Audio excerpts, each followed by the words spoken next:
My guest today is CTS coach Sarah Scozzaro. Sarah has been working with athletes of all types, from NFL players and MMA fighters to ultrarunners, for almost 2 decades, and believes that movement variability makes for a more durable athlete and a more durable human.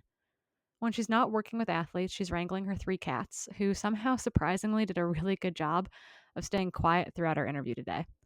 Sarah has her master's degree in exercise science with a concentration in performance enhancement and injury prevention, and has a long list of qualifications and certifications after her name, including being a National Strength and Conditioning Association certified personal trainer, that's a mouthful, and the National Academy of Sports Medicine performance enhancement specialist. What you need to know is that she truly is a knowledge seeker who wants to keep learning, and that's exactly why I wanted to have her on the podcast today to discuss growth and creativity in coaching, specifically in the realm of how and why ultra endurance athletes should utilize strength training as part of their year round training plan. We hope you enjoy our show. Sarah, welcome to the show. I'm so excited to finally have you Oh, on. thank you, Corinne. I'm excited to be here. It's been a while. This is awesome. It's really happening. I know, I feel like this is a podcast that we've put off, or not put off. We both had to cancel it, I think, for various reasons, and Yeah. we made it. I'm at home. I've got my normal podcast studio stuff around me. You're at home. You're not like dealing with an ice storm or anything crazy. So it's good to have you on finally. Thank you. I really appreciate it. One of the reasons I wanted to have you on, your name is going to be familiar to lots of listeners, either via the Coopcast or other CTS material. You're one of our coaches, and you're kind of our go-to strength person, I would say. I feel like we all fill like a little bit of a niche within our coaching team, and we come from all different backgrounds. And you're our go-to strength person on the team. And I think it's interesting. Coaching for me was this perfect marriage between my love of science and being in the lab, and then my love of being outside and exercising and running and skiing and being that athlete. And I get to combine those two things. And I've talked to Neil about this, about psychology and him kind of merging that with his love of ultra running. So I'm wondering, how, given your academic background, given your personal background and experience, how did you end up merging all those interests together to be where you are right now, coaching ultra endurance athletes? Oh, that's a great question. I think we all kind of go about it in like a circuitous way. Like there's never anybody that's rarely like A, B, C, and that's the path we took. Um, I've always been a runner. Like since I was a child, I loved running, but I had a really bad, nasty injury. It'll be 20 years ago this year. I want to say wasn't that long ago, but it was. And I didn't run for 8 years following that injury. And in that time, in that gap, I started doing the things that I could do because I wasn't, air quotes, supposed to run. And that got me really into strength training. And I just fell in love with it. And then I pursued my master's degree in exercise science. And it's like, it just kind of like this budding love for all things movement. And then when I was able to start running again, which is a completely long story on its own, that was just an essential part of that for me. And I took that love and I wanted to help make kind of bridge that gap for other people too in the ultra endurance kind of realm. Yeah, and so for those listening at home who might not have heard you on the Coopcast before, for example, can you tell us a little bit about your background in the strength world, kind of pre coming into coaching ultra endurance athletes now? Because I just think it's really interesting. You bring this very, um, it's nuance for sure, and I think you can learn. Like you obviously learned a lot during that experience, and so can you tell us about that experience, and then also maybe what you learned and what you brought from that part of your career into this part of your career? Yeah. So my experience outside of ultra training, ultra coaching with my strength training, is that what you're asking? Yeah, Yeah. exactly. You've got a very yeah, your career path has been very different than I think a lot of us, and so I think it's fascinating. Oh, I find thank it you. fascinating. Yeah. So I pursued, like I said, my degree. I did a bunch of certifications I'm one of those people that when something interests me, I want to dig deeper. And so I would pursue other certifications and knowledge. I'm a student of learning and I feel like we are always learning. And I happened to get a certification in what at the time was called restorative exercise. And long story short, that certification and my strength work behind that, I somehow managed to catch the eye of a strength and conditioning coach for an NFL team. And so I spent 4 seasons working with the Cincinnati Bengals, with all things like restorative exercise and being part of, I was a consultant technically, but just having that window into this world was pretty fantastic. Also, my background is MMA. I did MMA conditioning for strength and conditioning with the MMA team that we had when we lived in Germany, and different people there. And I just love movement, and the body is just so fascinating to me. And where I feel like I can take some of that working with ultra athletes and running, because a lot of people would be like, how do we make that connection, right? Is just not only, strength is pretty, I don't want to say it's pretty basic, but there's basic movements we need to have no matter what athlete you are. And then we fine tune them for the athlete. So obviously the demands of a running back are going to be different than a MMA player, are going to be different than someone who is running a 50K.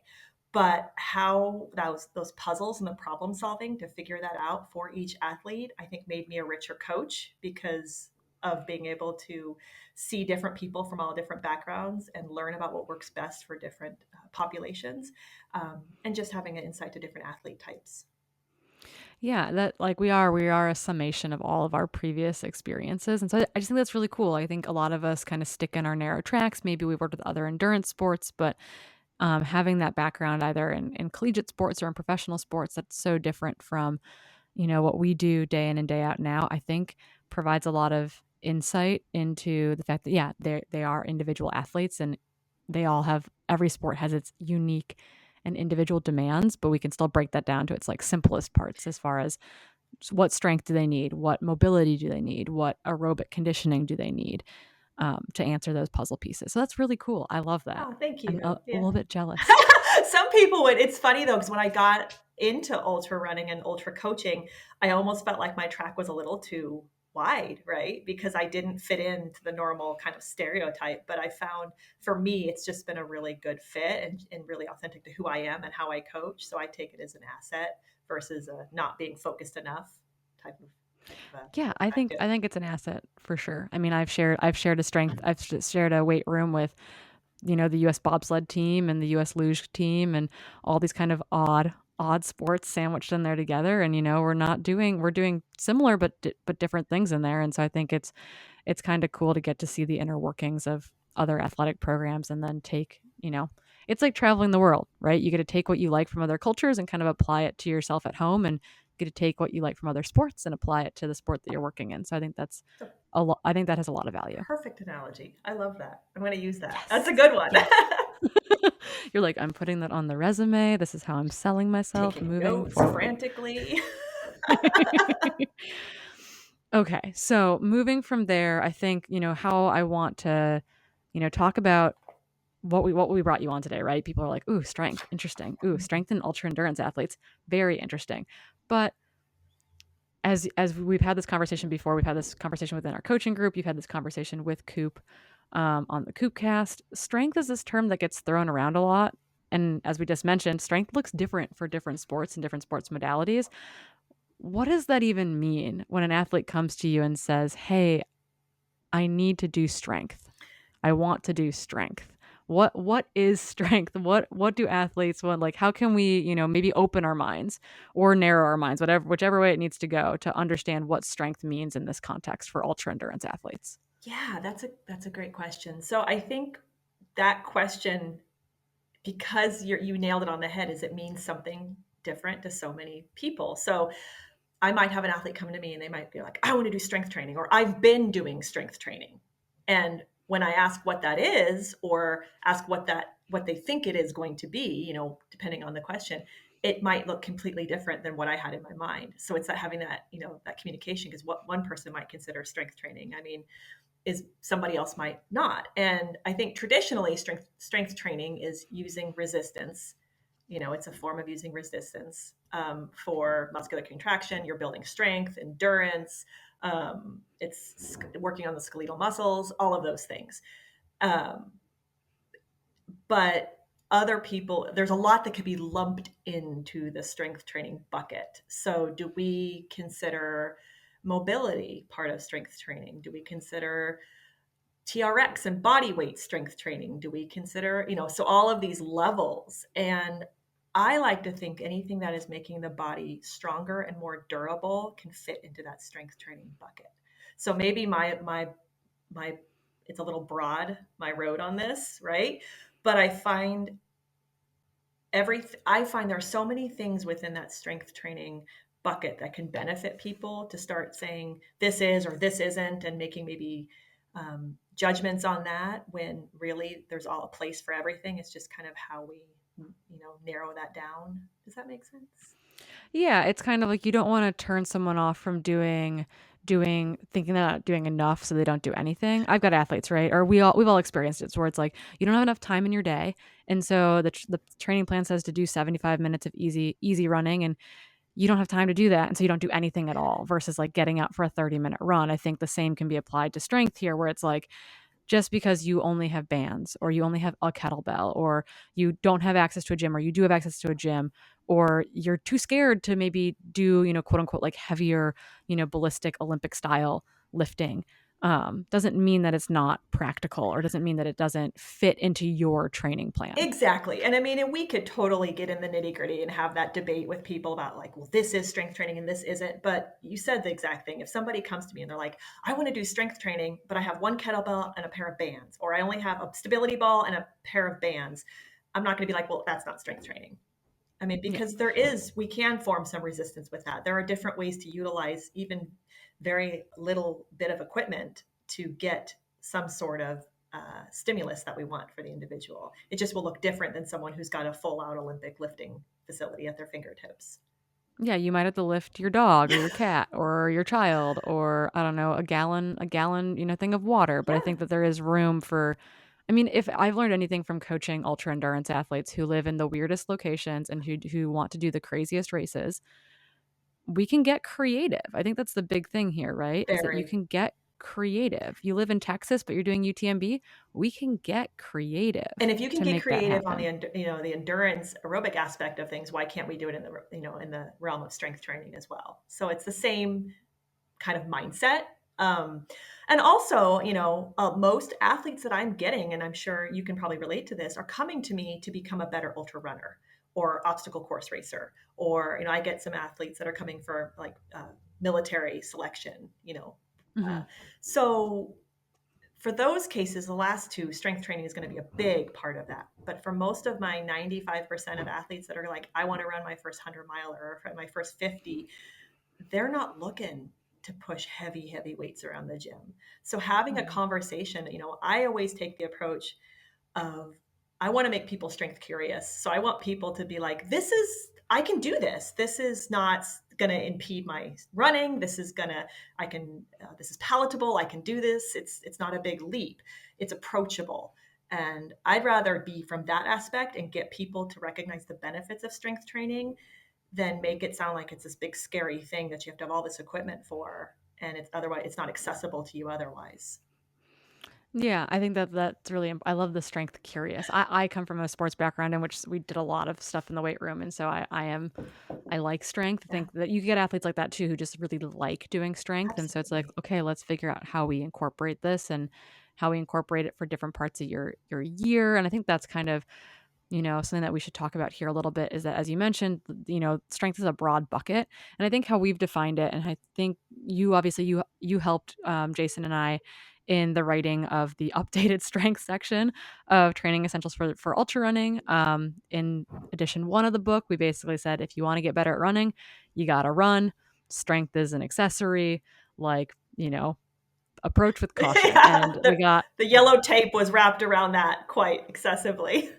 Yeah, Yeah, and we got surprisingly, or maybe unsurprisingly to me anyway, we got a lot of pushback, or Coop got a lot of pushback on that. And so that was something that we wanted to change moving forward with the second edition of the book. And you had a hand in that. And one of the ways that you have set this conversation up in the past, or at least Jason has, and then in the book as well, is kind of this idea of corrective strength, or I call it like PT strength versus like ergogenic or performance oriented strength. yeah. Is there a way that an ultra runner can look at their year and look at those kind of buckets of strength and get to utilize more than, they don't have to stay on one side of it? Does that make sense? Yeah, yeah. And funny enough, I was recently speaking to Adam Pulford about this, and he's come up with a great term because we were talking about corrective and how some people that makes them feel like there's something wrong, like we're trying to correct. And he came up with a great term of collaborative. Ooh, I like or that. coordinative, I'm sorry, coordinative, of how we're coordinating different methods to kind of enhance someone in their strength versus we're trying to correct something. So I liked that coordinative approach.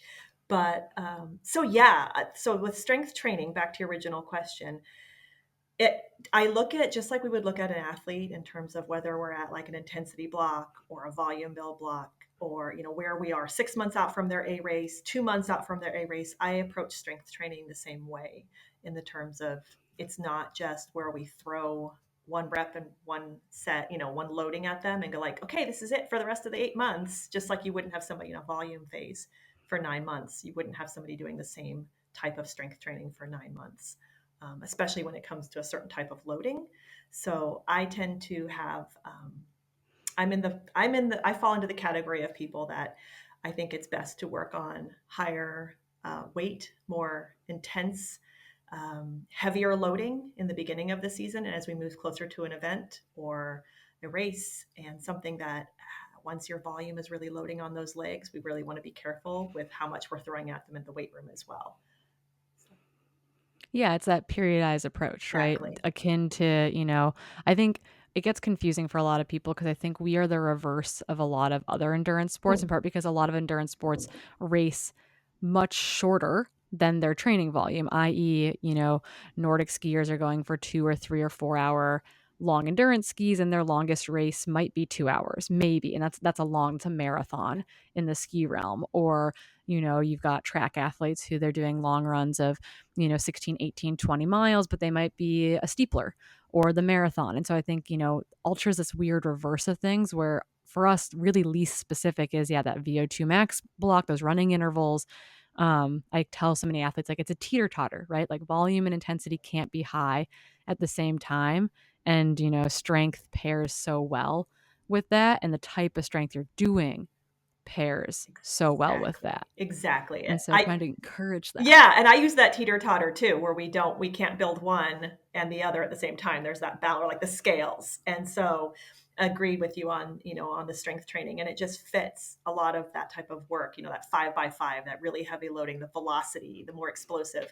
That's going to be really paired well with like your VO2 max and tempo run phases earlier in the season than say 2 months out from your first 100 miler. Yeah, and it's one of those things where I think it's that you've got that natural fit, and I think the mistake, or traditionally anyway, I remember in college, as a member of the ski team, we lifted a lot, and we lifted quite heavy. Versus the cross country and the track teams were in there, standing on one foot with dumbbells in both hands, running their arms back and forth, type of thing. This strength, quote unquote strength endurance versus like, no, no, no, you run up a hill, that is building strength and building endurance, very specific to your how your body moves through space. But can you talk a little bit about how strength can be this, like, you get that type of strength through your training naturally, and that what you're doing in the weight room should complement that. And I think by complement, I mean like almost should be very different from what you're doing in your training, like in your running training out in the field. Ooh, so give me an example of that. Okay, so akin to VO2 max Yep. and like lifting heavy and lifting small, like, in, so 5x5, 5x3, versus later in the season when you're getting close to your races where it's you've got that heavy load on your legs, and maybe the gym becomes more of a we would call it anyway in skiing a like like a maintenance phase Okay. style of strength. Yeah. Like, we're not necessarily even doing high reps, but you're doing a little bit less. Maybe we're doing more, quote unquote core work, or more mobility focused movements, as opposed to pulling things really heavy off the rack. And so this idea, I think, that a lot of runners go into the gym and they're like, well, I'm an endurance athlete, I need to, I should be doing 20 reps, 3 by 20 of everything type of thing. And that to me is like, you do that when you go run up a hill. Why would you do that Yeah. many lunges in the gym type of thing? Like, Yeah. how can we balance that narrative? Yeah, I tend to, so I feel like that, I don't even want to call it maintenance, but like we'll talk like heavier volume season with running, right? Which with most Yeah. people with strength would correlate that with like maintenance strength. But that's more into that like 70, 80% of your one rep max. So instead of going like that 85 to 90 that you'd be doing earlier in the season, you're still lifting some, but you're not going to be pulling like like you said, a 5x3 with, 2-minute rest or anything crazy like that. It's going to be, some of the same movement patterns, but your loading is going to be different. That doesn't mean we take the intensity away, but we take the amount that we're loading. So that percentage of loading. So good example of what you could lift for, like, say for squat for 5 reps of 5 is going to look different than what you could squat for 3 reps of, or 3 sets of 12, Mhm. and different rests and all of that. So when I say I want you to leave 1 or 2 good reps in the tank, no matter if you're 5x5 or 3x12, the amount that you're going to lift is going to look different just because of the volume that we've prescribed or we've programmed. So therefore, you can still have intensity there, but it's not going to be the same amount of loading on those legs that you would get earlier in the season. In terms of exercise selection, I'm a big fan of the traditional squat, lunge, hinge, push, pull. Everybody hears me say this, Yeah, rotation, carry. totally. But there's, different ways we can go from, certain like conventional deadlift in the beginning, heavier, to progress to more king deadlift, kettlebell deadlifts. We can kind of work with more single leg patterns as well, single leg Romanian deadlifts and things like that, than just strictly pulling a big barbell off the ground. Yeah, I like that it can be this kind of there's fluidity to the Yeah. season, both running, the things that you're doing out on the trail or on the road, and then what you're bringing into the gym, and that intensity is still there, but the workload, I think, is how we look at it. The workload Yeah. And I changes. think that that is a nuance that can get lost sometimes, because there's always this assumption that if you've reduced loading, if we've changed the reps and sets to be, I'm air quoting now for the people that can't see me, lighter, then therefore you're not going to work as hard. But you're still challenging your body, but the programming is going to change how that stimulus occurs because of the amount of weight that you can push or pull or lift or carry because of that programming. So it's not to say that, like you said, you're not going to be doing, single leg standing runner's arms for 30 seconds in the middle of your running phase. That if that's someone's bag, hey, I'm not going to slam that. But, there's definitely other things we can be doing if somebody wants to and has the accessibility to do so. Yep, the time, It all and those the things. equipment and the desire, like I said, I'm all about making people strength, or encouraging people to be strength curious and pick things up and learn how to move, because I feel like doing that allows us to be better athletes all the way around. We're just more durable. But if that someone is, like you said earlier, if I only have time to do so much, giving them a 90-minute strength program when they're already having a hard time fitting in their 60-minute run is kind of unrealistic. Yeah, Yeah. it is. So you've got that communication line needs to be open to Yeah. understand what is actually feasible. And so it's a great my question there is then what is like the minimum? Is there a minimum worthwhile like time that someone should set aside? And obviously this might change based on like the phase of the year that they're in, but um I'm looking at like okay, like if we're in a lower volume running phase and we're doing a bunch of running intervals, maybe someone's got a late fall race right now and so they're in a running interval block because we're still spring. We're Yeah, not it's we're not it's quite, almost spring, it's winter. not in Yeah, it's Illinois, almost but spring. sure. Yeah, it's second, it's like false, It's we're full maybe full first spring. false spring. We're Yeah. in full spring. Um, yes, we're being tricked. But so say you're in a running interval phase right now, right? This is an opportunity in my mind that you're running a little bit less volume. So maybe you have a little bit more time in your day to do some strength right now. So I'm curious, like, is there a minimum worthwhile amount of strength to be doing? Does that change based on the phase of the year that you're in? Once again, is it a if you can, you can, and if you can't, don't worry about it?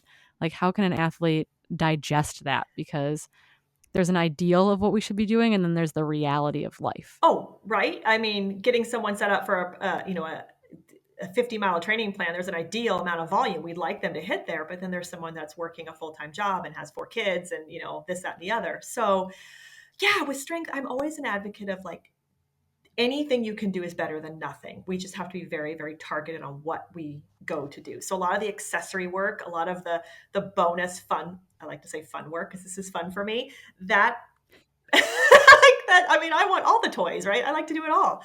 But that you're probably going to be more focused on certain movements that are going to help that. And that's where it becomes into very individualized. So that particular person would benefit most for doing X, Y, or Z, and A, B, or C is just something they don't have time for right now.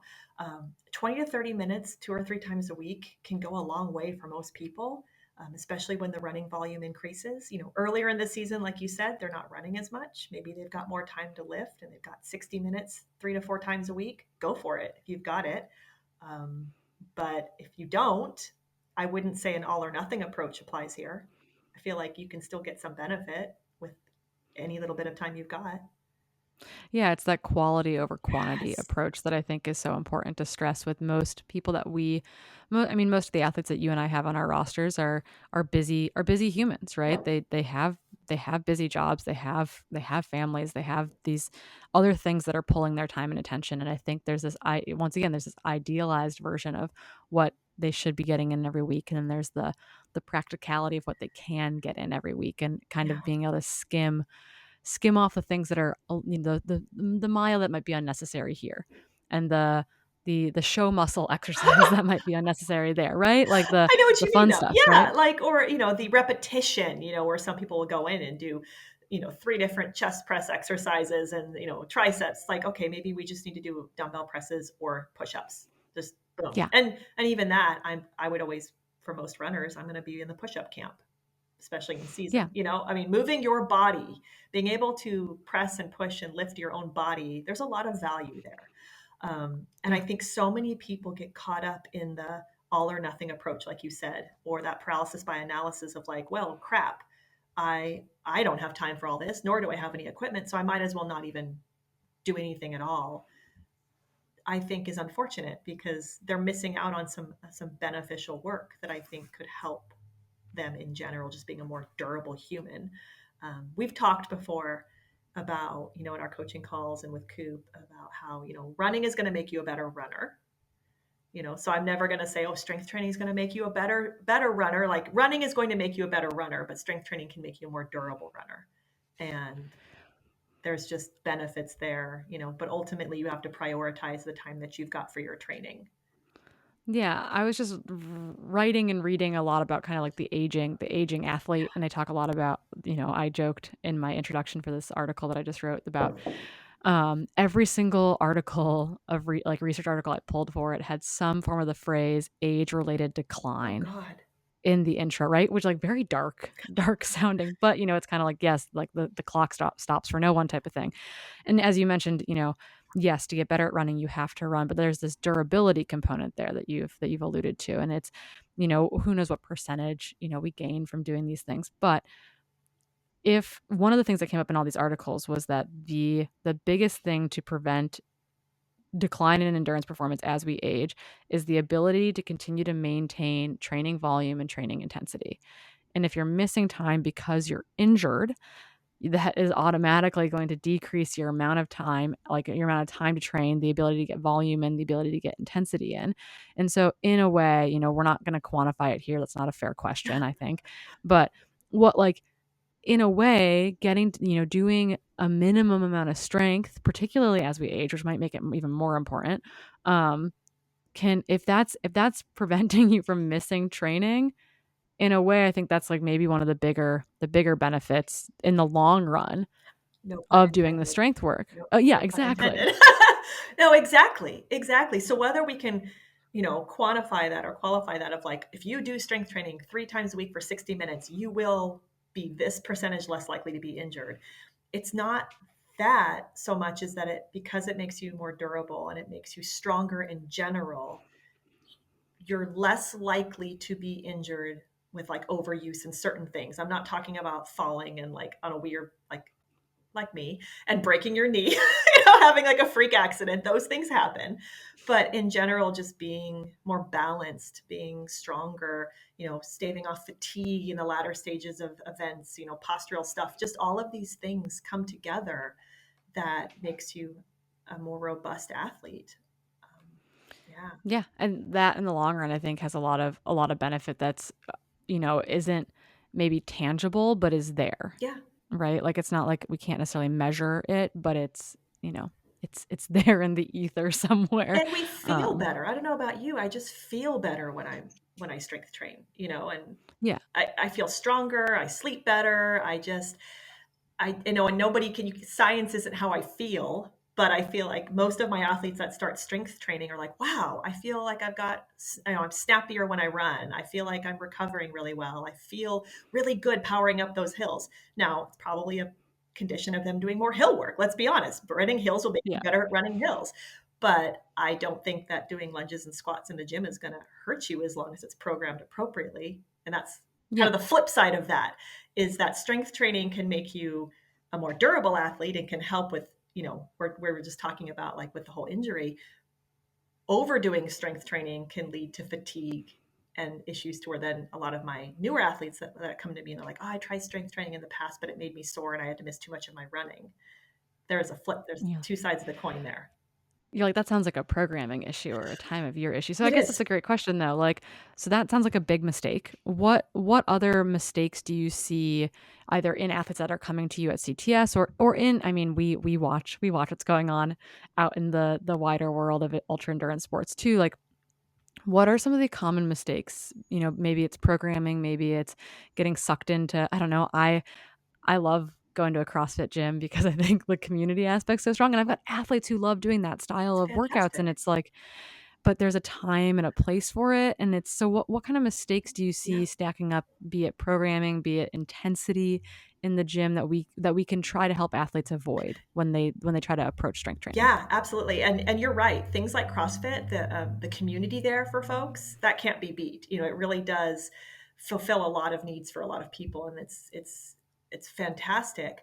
Where I think a lot of the problems or challenges come with strength training, it does come down to programming, and that's to say, like, if somebody, even if my athlete was doing their programming or a programming that I wrote for somebody at month six, woohoo, month six, 6 months before their event, if they tried to apply that exact same programming to 3 weeks before their A race, there would be a problem there, even though the programming made sense at one point in the training. So I think a lot of the pitfalls people fall into is they'll just grab plans off the internet and try to apply it to where they are without understanding maybe the variables and where they are in their running cycle. Um, Pushing too hard. Sometimes people I see this a lot. I've been there. We've all been there. I think when we lift at some point, kind of that ego takes over and you're like, well, how much can I do? And so that can leave you pretty darn sore and can really impact things. So now had to cut your run short because your legs were dead. And I've tried to do intervals after, like, a hard gym session and where my arms were oh sore, yeah, and I'm like, "Oh my goodness, these intervals are so hard because it's so hard to pump my yeah, arms right now." Like, it wasn't my legs at all, yeah. it was, like, my shoulders were sore, Or so core. it You blasted your core. You did a 20-minute core blast, and then you go, it's like, yeah, I mean, fatigue is fatigue. And so I think a lot of it comes down to programming. Even if something was at one point programmed intelligently and had a purpose, not applying it to the right part of your phase can be a challenge and can potentially cause problems. I think people trying to go too intense, too close to an event, um, is a challenge. That's something I see a lot of people go. They'll be like, I was doing my hardcore CrossFit, whatever you want to call it, training and classes a week before my event, and that's terrifying. Yeah, and I find that, like, just too much intensity stacks up too, that, like, oftentimes they've got, a set or a superset of lifting moves, but then it there's always, like, I think know thyself, right? Yes. Like, can you scale or can the coach in the gym scale appropriately for you? Like, are you going to be able to hold back on the every minute on a minute for as hard as you can for 20 minutes or whatever it is, right? Or, not get caught up in the race mentality that is really fun in those gyms as Oh well. heck yeah. But it's a lot of intensity, and I find that when I'm trying to program around that for athletes, because I know it's important for them, it's really, like, I have to stress how important it is, that, like, this is okay for this time of the year, but I need you to scale Yes. at these moments and at these weeks, just because it's intensity overload, like, they can't go get a workout in because, Yeah. they ended up doing basically what is the equivalent to, like, a HIIT session or a running interval session in the gym, On top be it of on the their interval session they were then supposed to have, or they had yeah. that morning. Yeah, so exactly. So I agree with you. It's knowing thyself, knowing how to scale, knowing how to regress or progress. If you know how to take something further and make it more challenging for you in the right appropriate part in your training cycle, having that knowledge or being able to surround yourself with people that can help you with that, I think is very, very important, because a lot of people don't necessarily know when to kind of put the brakes on a little bit. Um, and I think that's what we serve too as coaches, is being able to be that outside objective of like, no, you're pushing too hard here, when they wouldn't necessarily know it. Yeah, and I think that's an easy like terrain trap. I think I introduced Coop to that word. It's an avalanche, like it's an avalanche ski term, and I wrote about it and like I used it in the Oh, book, and it comes up a lot now. And I'm like, do you know what a terrain trap is? Um, but yeah, it's a terrain trap that I think is easier to fall in on the strength side of things than it is on the running side of things. Most of my athletes don't need to be motivated, don't need like me to tell them they're going too hard or too easy on a on a run workout. But I think the strength stuff, it's really, I think it's this hard idea for athletes to understand that strength is basically, even if independent of necessarily quote unquote the intensity or the workload of the workout, like it's almost always a high intensity load on the body, and it's hard I think for athletes to scale that without a little bit of help. agreed. Yeah, I would say so. And I think pulling RPE, and if trying to have that conversation of RPE with strength can kind of help with certain loading. And just like, hey, I want you to approach your strength today, especially if someone, or let's say the listeners out here, because I program for my athletes, so I make sure they know where they need to be. But if somebody's listening to this and like, oh, I want to strength train. It's like, well, if you're in a volume phase with your running, maybe stick to the same kind of RPE that you would stick with your running in that phase. So if you're kind of in that 5, 6, maybe that's where your lifting should be too. Don't go for 8 and 9 in the gym when your runs need to be in that 5, 6 realm. Yeah. It just kind of put guardrails, kind of know thyself, but also know, kind of if you're going to put demands on your body, whether it's out on the trail or the road or the gym, it's fatigue. It is stress. Stress is stress on the body. Yep, and it's all pulling from that same bucket. Yep. Work stress, the life stress, the running stress, the gym Yeah. stress, it's all in the same stress bucket. So you Yeah. have to be careful. What can athletes do if, maybe they're working with one of us, maybe they're not working with one of us, maybe they want to incorporate strength, but they're totally new, or they haven't done strength for a long time, or they're unsure of where to even start in the gym. Are there any good resources out there? Can they go to the gym and work with anyone? Like, I know that's a hard question to answer, but I feel like it can be really scary to start strength as well. Independent of what you have accessible to you, just starting can be the hardest part, I think. Yeah. That's a great question. I feel that there's some complications there, because a lot of people will say, well, go just seek out a personal trainer that has X, Y, or Z certification. But I can tell you that I have known some coaches and trainers that have had those certifications that are not very good coaches. And then I've known people that have, they got the basic and then they worked their butts off and they did the continuing education and they really study their craft. That usually allows for them to they then progress and get further education in the area in terms of certifications and degrees. But there are just as many good trainers out there as there are bad ones. But for someone who doesn't know, they're like, well, how do I know what's bad? And I don't know if just reading a book is enough to kind of communicate that to somebody, because it is very much an action type of a situation of like, I'm a kinesthetic learner. I learn best by doing, you know? So Yeah. I do think it's important to seek out the coaches and trainers in your area, especially if you're very new to strength, to get eyes on you to make sure you're doing things properly and appropriately. Yeah. Because Those movements properly. yeah, I mean, there's a lot of things, with running, generally speaking. If I tell someone, if I program for someone to run a certain effort, and they come back and it looks like that was a little too spicy, we can usually course correct that pretty quickly and have a conversation. Whereas if someone goes into the gym and doesn't know how to squat and puts a big barbell on their back, they can hurt themselves really Yeah. quick. Not There's to, higher risk there. what was that? There's higher There's risk there higher for risk sure. there, and that's not to put the fear of anything into anybody, but my general kind of go-to is, most things, if you can do good form unloaded, then you start to progress to loading. So if you can't do a good body weight squat, probably don't need to throw a barbell on your back. Yeah, Things this like is where I think, I oftentimes when runners are getting injured or have an injury, or they've had an injury for a long time, and they need they need a PT. in their area or something. I'm like, Yes. okay, well, talk to your running community. Yes. Your running community will tell you who the good PT is And or who the good PTs are. similar with And strength they, coaches. yep. Yep. And even if maybe you live in an area where strength coaches aren't as available, maybe you live in a really rural area and there isn't, a big public gym type of place, maybe, but you guys have a really good PT, that might be the person to Yeah. go to for some of that assessment and just body movement patterns, Yes. right? Unloaded would be a great place to start for folks who might not have that person in a gym locally to them. And a lot of physical therapists nowadays are there's, not all of them, but there's a lot nowadays, especially that have that dual hat of they're also very much into strength and they understand lifting. So they can integrate that for you. And like you said, they can do checks on movement patterns. They can help assess you. They can help find any link, weaknesses in the chain there. I'm a big advocate. I'm knowing your scope and knowing what you are and knowing what you aren't. And I am not a physical therapist. So I don't Yep. think strength training should be in place of physical therapy. So if somebody, has a pattern of injury or they are injured, probably best to start, not probably, it's usually best to start with a physical therapist, a doctor, people that can really um, assess your movement so you know that you're safe to proceed.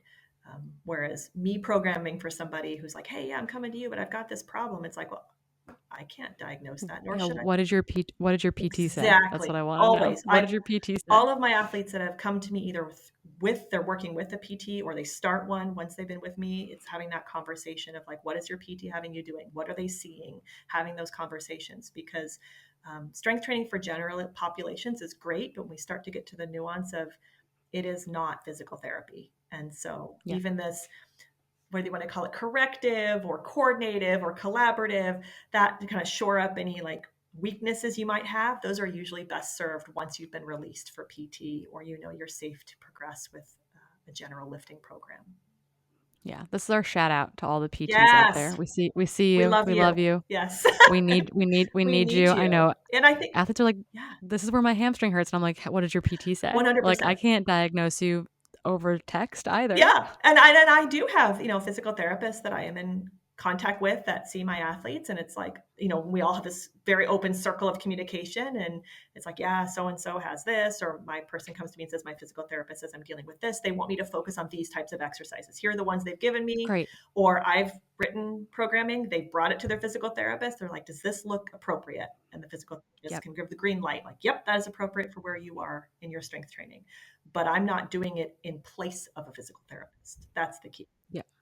Yeah, it's collaborative, and I think that it's really cool when we do get to work directly with athletes, physical therapists, or at least yeah, I or strength and conditioning coaches. I had an athlete who I got to get on the phone with their strength coach and have that conversation, be like, okay, this is where this athlete is in their season, and like I want to know kind of what you all are working on, and just make sure that we're really syncing things up for this athlete. So So important. I think, and that's one of the beautiful things I love about CTS and all of us coaches is that we take that collaborative approach. We don't try to be something we're not, and we don't feel any threat by being able to say, hey, let me talk to, I know I've talked to my athletes. Some of them are like, hey, I've got this personal trainer or this strength coach that I really love working with.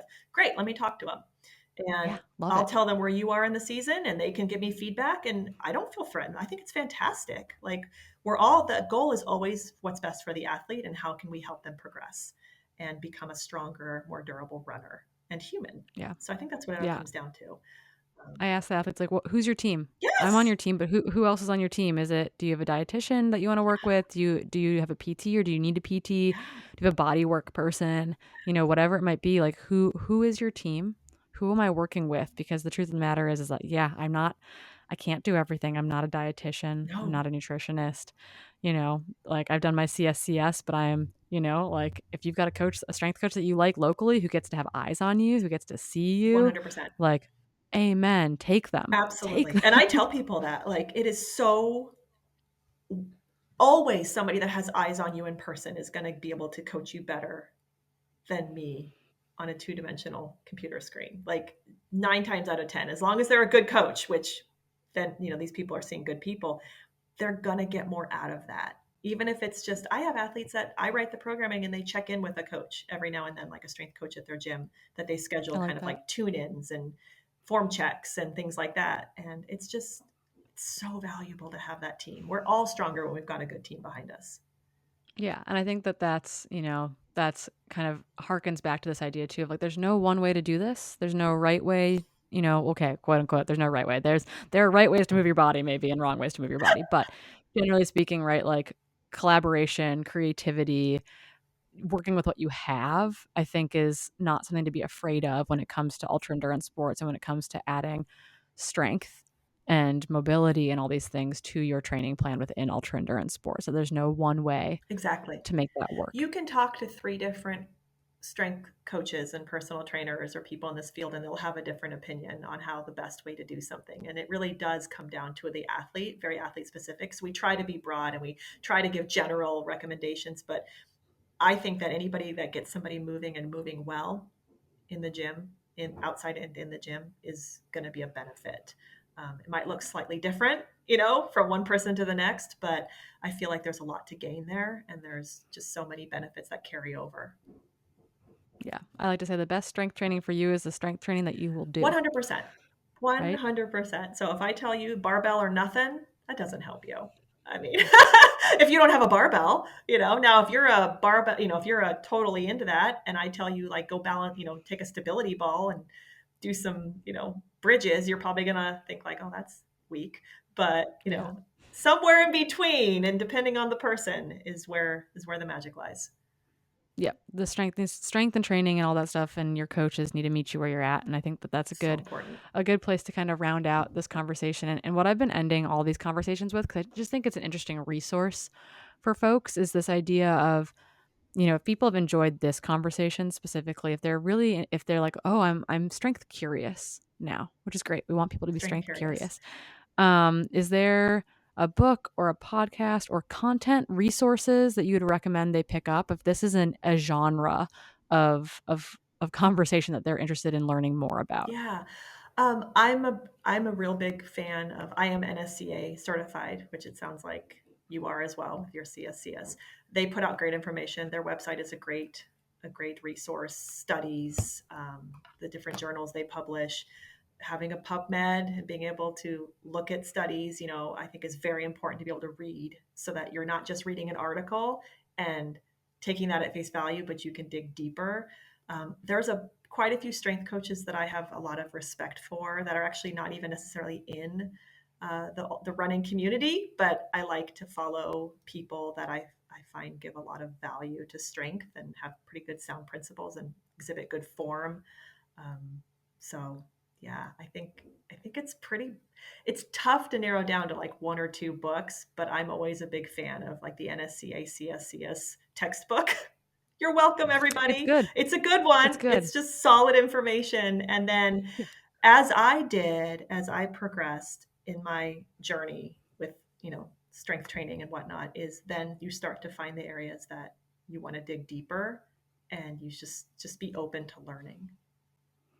Yeah, and there's a lot of great continuing education that's put on Yes. every year for people within this field and people within like the physical therapy field that Yes. you can go to that are super niche and really really fascinating. And So there's stuff out there for and if everyone. you want to geek out with your people, those are the best places to geek out with your people. So, Yeah.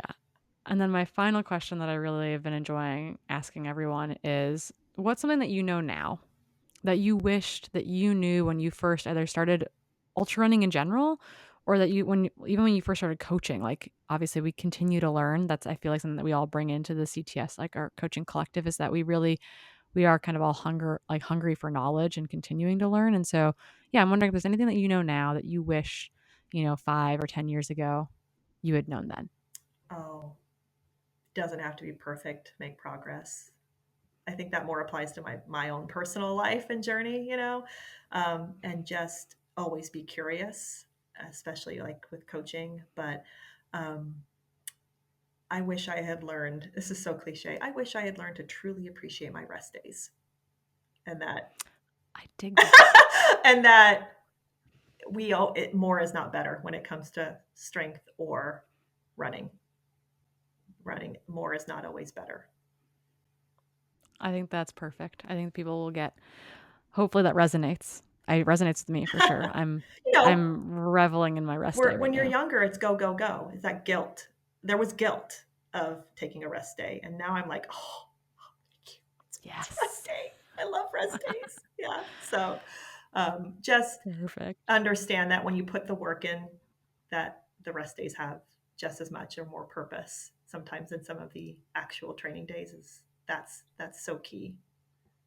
Yeah, it is. It's got that is a powerful purpose for that day, and it definitely pays dividends in the long run. Yeah. If people want to find more about you, if they want to follow you on social media, where can they track you down? Oh boy. Dirty Runner without the I, DRTY Runner on Instagram. And I'm on Twitter, but I don't post much. I'm more of a stalker. I'm a political stalker. And yeah, and then the CTS website. And if you Google me, I've been on quite a different amount of podcasts with different modalities that I've worked with, like original strength and stick mobility and things like that. So I do enjoy talking all different realms of movement. Perfect. Well, thank you so much again, Sarah, for joining us today. We'll find some reason to have you back on to discuss something Oh, in this fabulous. realm for I'm sure. here for it. Thank you. Yes. Wonderful. Okay. Thank you so much. We hope you enjoyed this show, and we'll be back next week.